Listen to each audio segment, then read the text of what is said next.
Hello friends, तो कैसे हैं आप लोग। उम्मीद करते हैं कि आप लोग मस्त होंगे और अच्छे से अपनी पढ़ाई को कर रहे होंगे। तो आज हम लोग का क्लास बायोलॉजी का दूसरा क्लास है। लेक्चर नंबर यह दूसरा है और लेक्चर नंबर फर्स्ट हम लोगों ने कल की क्लास में देख लिया है। और अगर आप लोग उस लेक्चर नंबर वन को यानी फर्स्ट क्लास को अभी तक आप लोगों ने नहीं देखा है तो उसे आप लोग जाकर एक बार ज़रूर देख लीजिएगा, क्योंकि अगर आप लोग वह क्लास को देख लेंगे तो आप लोग को यह क्लास बहुत ही बेटर समझ में आएगा और बहुत ही अच्छा समझ में आएगा। ठीक है। अगर आप लोग उस क्लास को नहीं देखे हैं तो उसका लिंक इस वीडियो के डिस्क्रिप्शन बॉक्स में है, उसे एक बार जाकर ज़रूर देख लीजिएगा। ठीक। हम लोगों ने स्टार्ट किया है बिहार बोर्ड इंटर परीक्षा 2026 के लिए जितने भी स्टूडेंट 2026 में इंटर की परीक्षा देने वाले हैं उनके लिए क्लास डेली चल रहा है। लाइव लाइव या रिकॉर्डेड क्लास चल रहा है और यह बायोलॉजी का लेक्चर नंबर दूसरा है। और फर्स्ट क्लास हम लोगों ने कल की क्लास में देख लिया है और अगर आप लोग उससे नहीं देखे हैं तो एक बार जाकर जरूर देख लीजिएगा। यह हम लोग का चैप्टर नंबर 1 चल रहा है अभी। ठीक है, अभी शुरुआत हुआ है।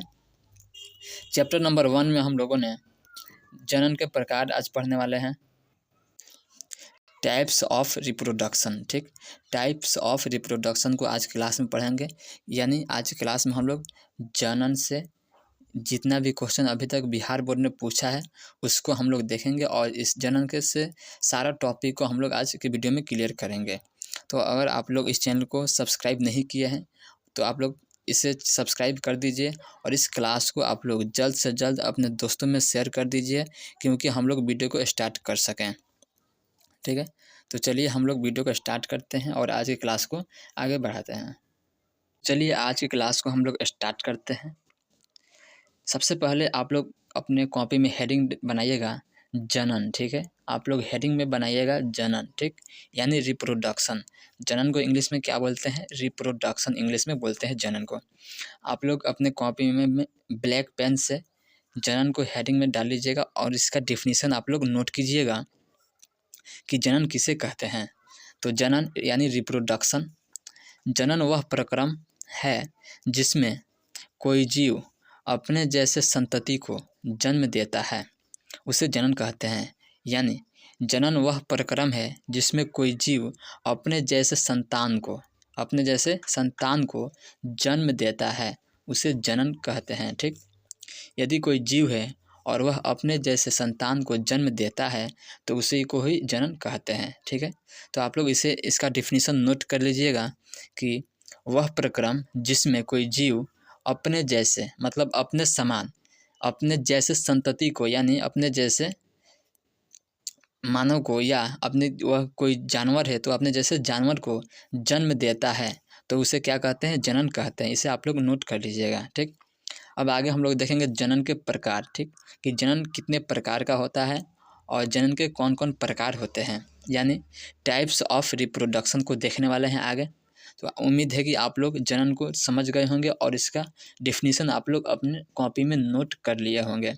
अगर आप लोगों से कोई पूछ दे कि जनन क्या है, जनन किसे कहते हैं, तो आप लोग क्या बताइएगा कि जनन एक ऐसी प्रक्रिया है जिसमें कोई जीव अपने जैसे संतान को जन्म देता है, उसे जनन कहते हैं। ठीक, क्लियर है। तो चलिए हम लोग जनन के प्रकार को देखने वाले हैं। जनन के प्रकार। ठीक है, यानी जनन कितने प्रकार के होते हैं।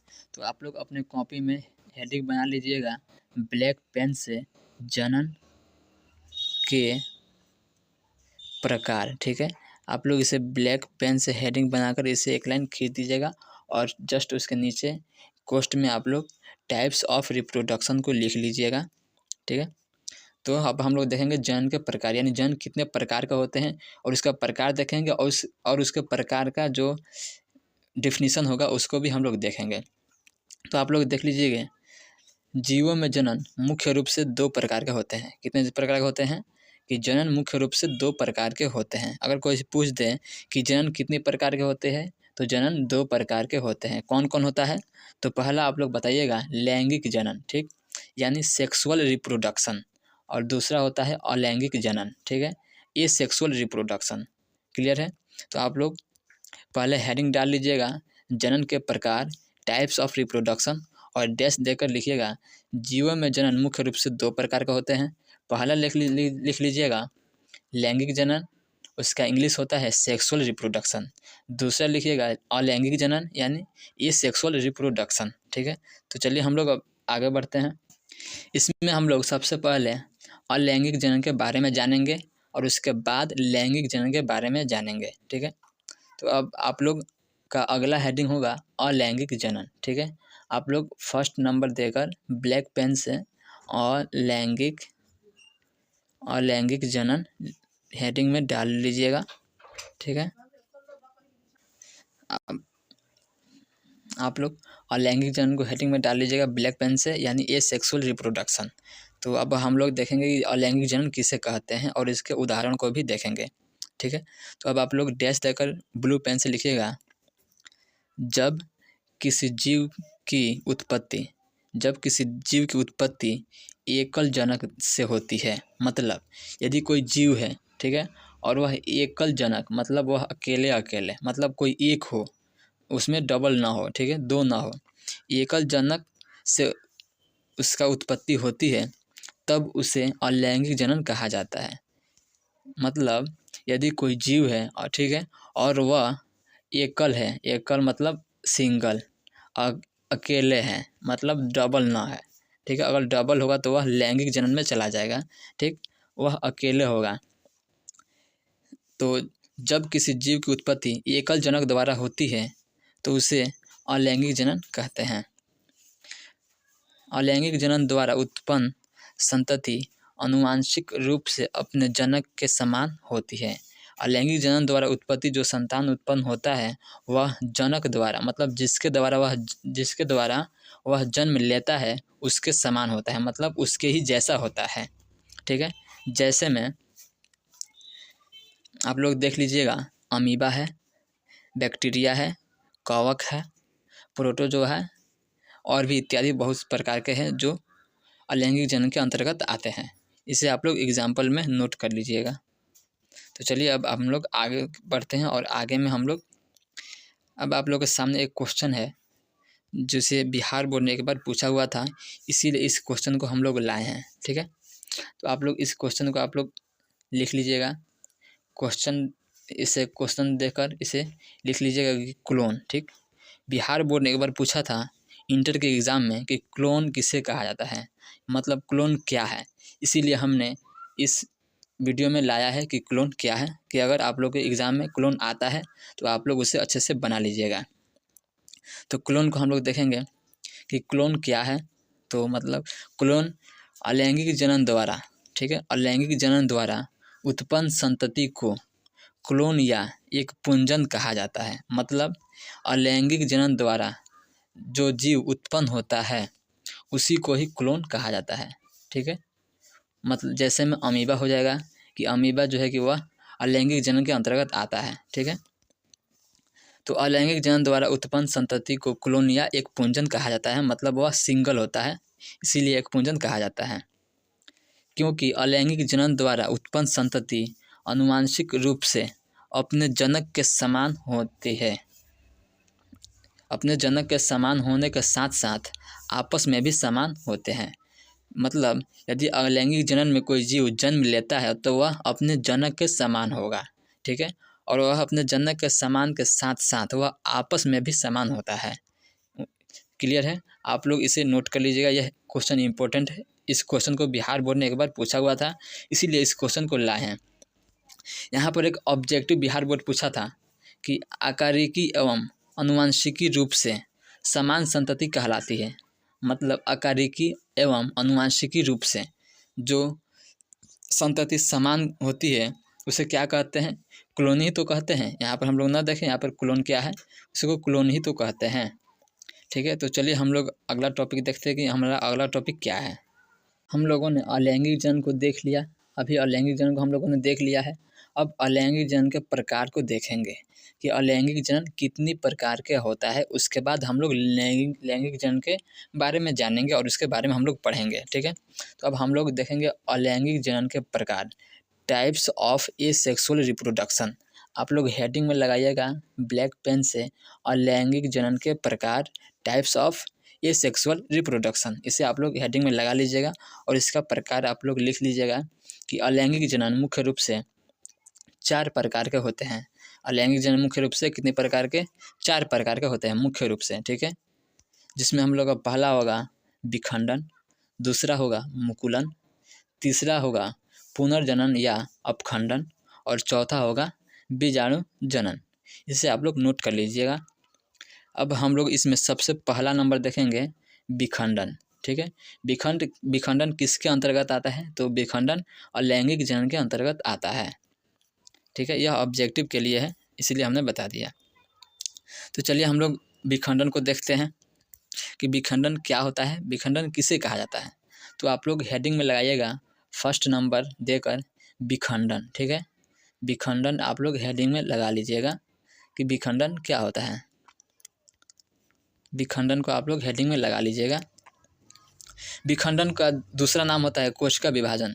कोशिका विभाजन को ही विखंडन या विखंडन को ही कोशिका विभाजन कहते हैं। ठीक है, तो आप लोग हेडिंग में लगा लीजिएगा विखंडन या कोशिका विभाजन, फिर वहाँ से डैश देकर लिखिएगा कि विखंडन किसे कहा जाता है। तो विखंडन का डिफिनीशन होगा अलैंगिक जनन की वैसी विधि, अलैंगिक जनन की वैसी विधि जिसमें एकल जनक दो या दो से अधिक भागों में विभाजित हो जाते हैं।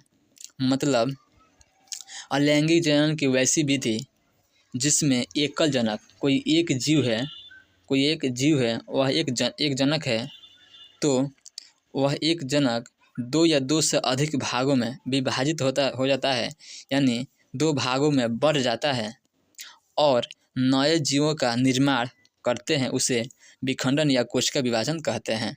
समझ में आ गया? आप लोग इसे नोट कर लीजिएगा, इसका डेफिनेशन ये है। आप लोग जल्दी से इसका स्क्रीनशॉट ले लीजिए और इसका नोट कर लीजिएगा। इसको हम एक बार और बोल देते हैं, आप लोग नोट कर लीजिएगा अपने कॉपी में। अलैंगिक जनन की वैसी विधि जिसमें एकल जनक दो या दो से अधिक भागों में विभाजित हो जाते हैं और नए जीवों का निर्माण करते हैं, उसे विखंडन या कोशिका विभाजन कहते हैं। ठीक है, अब हम लोग विखंडन के प्रकार को देखेंगे कि विखंडन कितने प्रकार का होता है। विखंडन का प्रकार देखने के बाद हम लोग यहाँ पर दूसरा देखेंगे मुकुलन और पुनर्जनन और बीजाणु जनन। ठीक है, इसके विखंडन के प्रकार को देखने के बाद, ठीक है, क्लास ओवर होने के बाद हम व्हाट्सएप ग्रुप में इस पीडीएफ को डाल देंगे। वहाँ से आप लोग इस पीडीएफ को ले लीजिएगा और वहाँ से आप लोग नोट कर लीजिएगा। अगर आप लोग को क्लास में अगर नोट करने की संभावना ना हो, व्यवस्था ना हो, तो आप लोग क्लास ओवर होने के बाद ग्रुप से पीडीएफ को निकाल कर आप लोग वहाँ से नोट कर लीजिएगा। वहाँ से आप लोग को नोट करने में आसानी होगी। अगर आप लोग ग्रुप में न जुड़े हैं तो आप लोग जुड़ जाइए, इस वीडियो के डिस्क्रिप्शन बॉक्स में उसका लिंक है। अगर वहाँ से जुड़ने में आप लोगों को कोई तकलीफ़ आ रहा हो, कोई दिक्कत आ रहा हो, तो आप लोग हमारे नंबर पर मैसेज कीजिए, हम आप लोग को ग्रुप में ऐड कर देंगे। हमारा ये नंबर है 92 62 31 40 85। इस नंबर पर आप लोग मैसेज कीजिए, हम आप लोगों को ग्रुप में ऐड कर देंगे। और इस पीडीएफ को भी हम डेली क्लास होने के बाद इस पीडीएफ को हम लोग ग्रुप में डाल देते हैं। ठीक, तो अब हम लोग देखेंगे खंडन के प्रकार, यानी खंडन कितने प्रकार के होते हैं। आप लोग हेडिंग में लगाइएगा खंडन के प्रकार, यानी खंडन दो प्रकार के होते हैं मुख्यतः। पहला होता है द्विखंडन, दूसरा होता है बहुखंडन। ठीक, यहाँ पर आप लोग नोट में लिखिएगा। पहले आप लोग नोट में लिख लीजिएगा कि कोशिका विभाजन दो चरणों में होने वाली प्रक्रिया है, जिसमें पहले केंद्रक का विभाजन होता है तथा बाद में कोशिका द्रव्य का विभाजन होता है। यह नोट में है, इसे आप लोग लिख लीजिएगा। उसके बाद ही आप लोग विखंडन के प्रकार को लिखिएगा। ठीक, फिर यहाँ पर आप लोग लिखिएगा एक केंद्रकों का विभाजन कैरियोकाइनेसिस तथा कोशिका द्रव्य का विभाजन साइटोकाइनेसिस कहलाता है। ठीक है, केंद्रकों का विभाजन क्या कहलाता है, ऑब्जेक्टिव में पूछेगा कि केंद्रकों का विभाजन क्या कहलाता है, ऑब्जेक्टिव में पूछेगा, तो आप लोग का आंसर क्या होगा, कैरियोकाइनेसिस। अगर पूछ दे कोशिका द्रव्य का विभाजन क्या होता है, तो आप लोग क्या बताइएगा, साइटोकाइनेसिस। इसे आप लोग नोट में देकर याद कर लीजिएगा। ठीक, तो चलिए आज क्लास हम लोगों ने यहीं पर ख़त्म करते हैं और फिर मिलते हैं कल की क्लास में। और आप लोग का यह क्लास कैसा लगा एक बार कमेंट बॉक्स में ज़रूर बताइएगा। और अगर आप लोग इस PDF को लेना चाहते हैं तो आप लोग हमारे नंबर पर दिए गए नंबर पर मैसेज कीजिएगा। वहाँ से आप लोगों को इस PDF को हम दे देंगे और ग्रुप में भी डाल देंगे और आप लोगों को ग्रुप में ऐड कर देंगे 2026 वाले ग्रुप में। तो चलिए अब नेक्स्ट वीडियो में मिलते हैं कल की क्लास में शाम 6 बजे। आप लोग तैयार रहिए और अपने दोस्तों में भी शेयर करते रहिए और अपने दोस्तों को भी बता दीजिए कि इस चैनल पर डेली बायोलॉजी की क्लास और केमिस्ट्री की क्लास भी चलती है, कि वह भी अच्छे से तैयारी कर सके। इस चैनल पर बिल्कुल फ्री में, ठीक है, बिल्कुल फ्री में पढ़ाया जाता है और आप लोगों को 2026 तक पढ़ाया जाएगा। कोई भी पैसा वगैरह नहीं लिया जाएगा, बिल्कुल फ्री में नोट्स दिया जाएगा और डेली क्लास चलेगा। तो चलिए अब नेक्स्ट वीडियो में मिलते हैं, तब तक के लिए धन्यवाद।